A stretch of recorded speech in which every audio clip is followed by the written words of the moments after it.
Hi, this is the second scenario in module 2, calling stored procedure with parameters that returns a scalar value. So let's see the stored procedure first. This is the stored procedure, get number of records on date.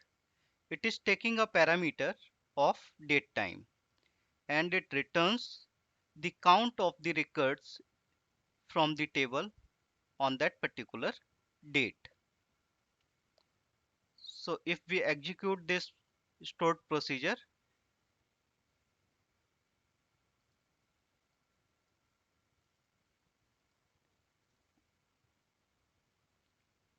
oh, I have not passed the date.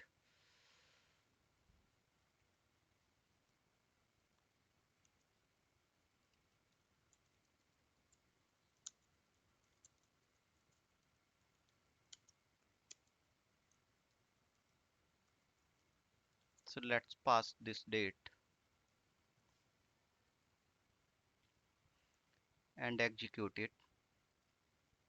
See, there are 4 records. Let's see in the table.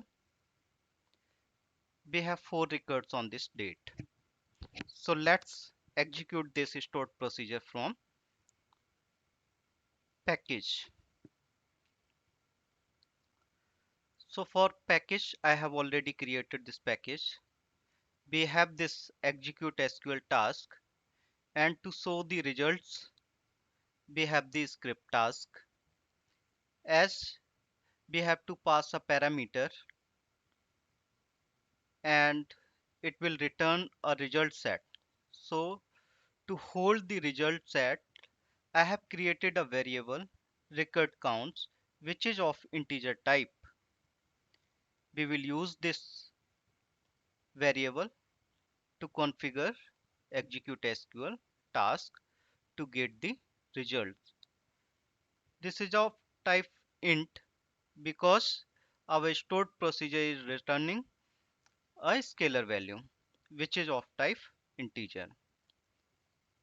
So double click on this execute SQL task and we can see that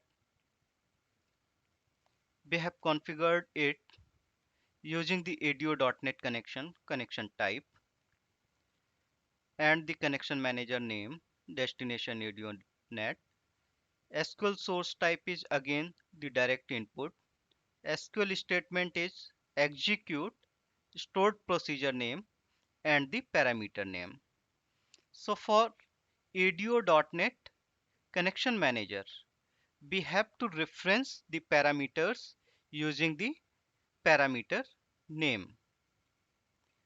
I have tried to enable this property somehow using the code of this package and I have set this false, explicitly enabled this, but it is not playing any role to execute a stored procedure. Okay, so it returns a scalar value. So I have used the result set as a single row. Here in the properties of this execute SQL task, and we have to pass a parameter. So for that we have to map the parameters in parameter mapping. I have used the system variable start time and its direction is input, data type is date time, and the parameter name is date and at the rate date, and this is the parameter size by default -1. That doesn't matter here. So this is how we can pass the parameter. If we have more than one parameter, we can add the parameter or we can remove the parameter.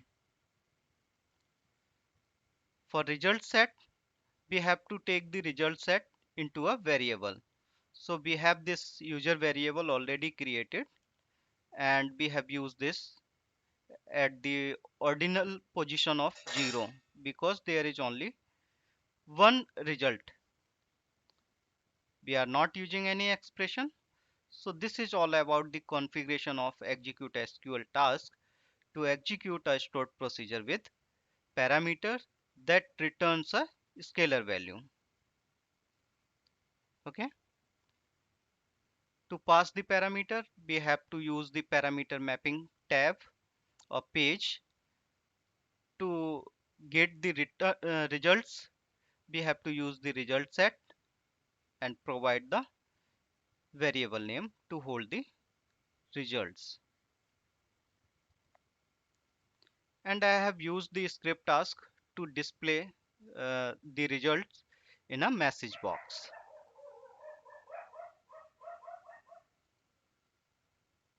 So let's execute this package.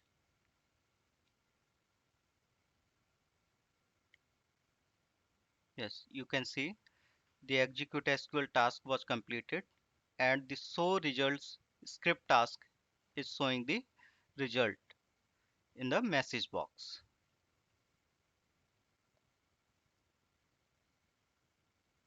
And you can see there are 4 records on this particular date. So this is how we can configure the execute SQL task to execute a stored procedure with parameter that returns a scalar result set.